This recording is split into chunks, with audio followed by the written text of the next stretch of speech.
In today's episode, KS asks, it's a very interesting what's going to happen. I think AI simply consuming jobs is way too human and pessimistic way to look at things. At the same time, AI is rising. We're going to have millions of individual professions having access to AIs, not just companies. And that is a very interesting scenario. I have a gut feeling there might be a lot of work for humans because everything will just get supercharged. What do you think? Okay, so in the long term horizon, it will be humans plus AI. We will generate entirely new professions that do not exist today to manage machines, to provide value above and beyond what machines can provide, to provide those human connections. Real simple example, 10 years ago was, professional TikToker. Was that a profession? No, did not exist. Today it exists, and there are people making bank on it. OnlyFans professional did not exist 10 years ago.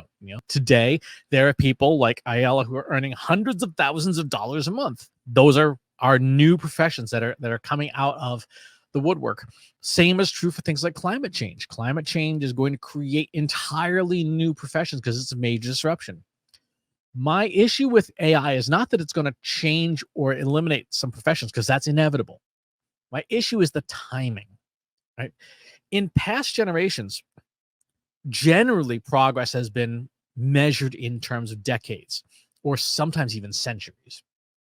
Right now, there are exceptions, and folks have pointed out, having this discussion on Threads, folks have pointed out things like, yeah, the car was a real fast innovation, right? You had the 10-year period where horse and buggies went away and cars were the thing. But in a lot of cases, there's a lateral transfer of labor there.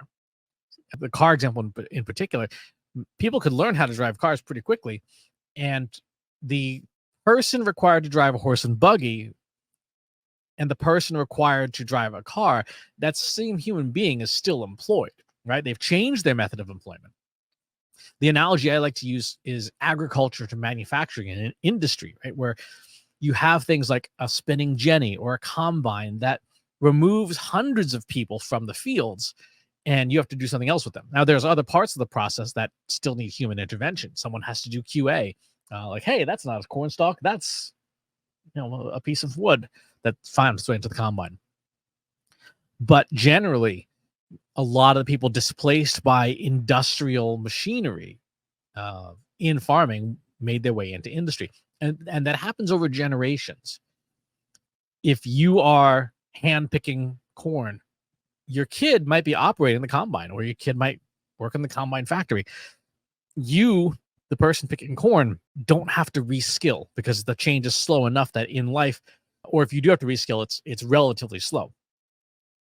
With AI, we are seeing the labor is not getting shifted to another human, to a human in a different job. It's not going from person copying and pasting spreadsheet data to person telling AI to copy and paste spreadsheet data. What's happening is that AI is capable of doing the task entirely. And so there's less person time needed.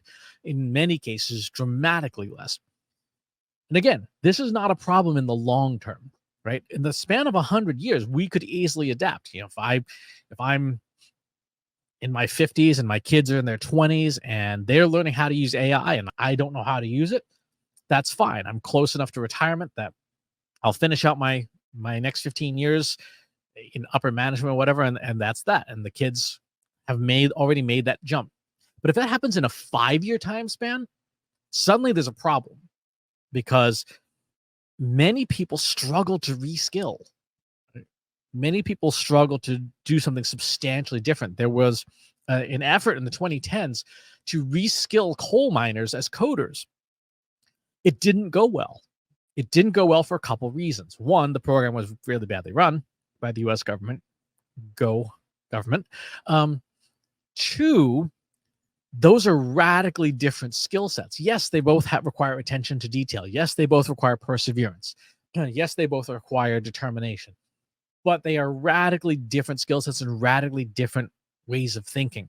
And so a lot of the people, they were able to get some of the basics down, but it was a hard transition, and many of them did not stick with it. Even though there were promises of things like higher wages, there's also an issue with wages. So in a gradual rollout of AI across multiple professions, you would have people have the time to reskill, have the time to adapt generationally. But if it's fast, if in pursuit of higher and higher profits, you're like, we're firing everybody, and machines are going to run it, and we're going to have five PhDs who are chief AI officers, and they're going to run all the machines. That's not enough time for those people that you've laid off to adapt to something different. And this is likely to happen in a lot of industries, not because AI technology is so amazing.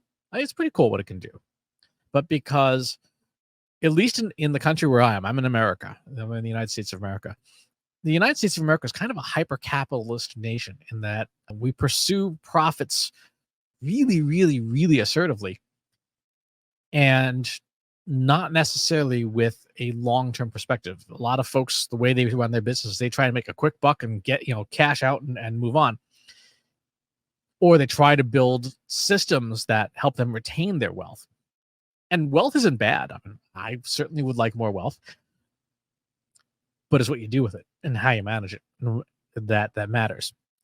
And so a likely outcome for a lot of the use of AI is to reduce cost substantially, reduce headcount substantially within companies, and replace that with machinery. And yes, with people who are highly skilled in the use of AI.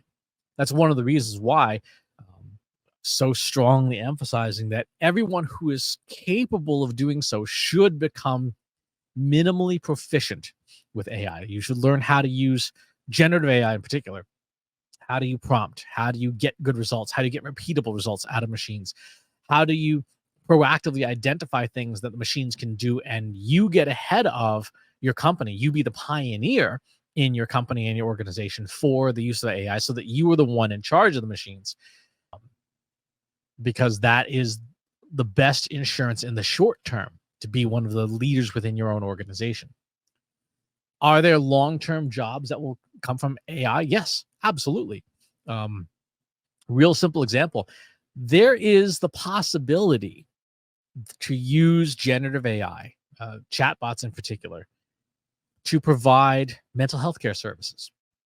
Now, that is going to require a lot of supervision. Could conceivably, it might be a good idea to have it require a doctor's prescription, right? And have a qualified therapist monitoring to make sure the machines are doing what they're supposed to do. But the mental health care profession is so short-staffed, right? Therapists are so hard to come by, at least, again, in the country where I am, that having machines be sort of the first line, not the if you think about it in like almost a customer service aspect, you would have that front line of machines that can help people having a bad day, but not being in danger. And then a triage, right? Prioritization, so that the machines, the language models will identify, hey, this person seems to be having a harder time than normal. Let's elevate this to a human. And then you bring in your human therapist who comes in and says, hey, it looks like you're really having a hard time today. Let's talk. Right? By providing more access to mental health care, we can maximize the value of the very few people we do have. Right. So, and those therapists they would have a lot of work. Right. To your question, there might be a lot of work for humans. Yes. In anything that is high risk, there absolutely should be human beings managing the process, overseeing the results, and tuning and retraining the machines to say, like, hey, that response that you gave there, that was not effective or appropriate. Let's retrain you this way. But it's all a question of time.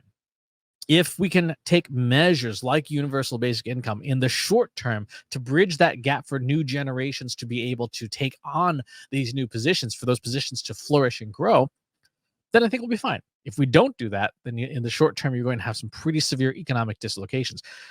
Software development is a really good example. Software development is a field that is highly automatable. And if you look at the data from Indeed.com, that field has not recovered from the pandemic, right? Hiring, the number of open positions has been low and has remained low for years now, because machines are capable, it turns out, of being really good software developers. So that's my point of view on this. AI will consume jobs, AI will create jobs, but the pace at which it consumes jobs has to be slowed down long enough for it to also create the new jobs as well. Thanks for asking. Talk to you next time. If you enjoyed this video, please hit the like button. Subscribe to my channel if you haven't already. And if you want to know when new videos are available, hit the bell button to be notified as soon as new content is live.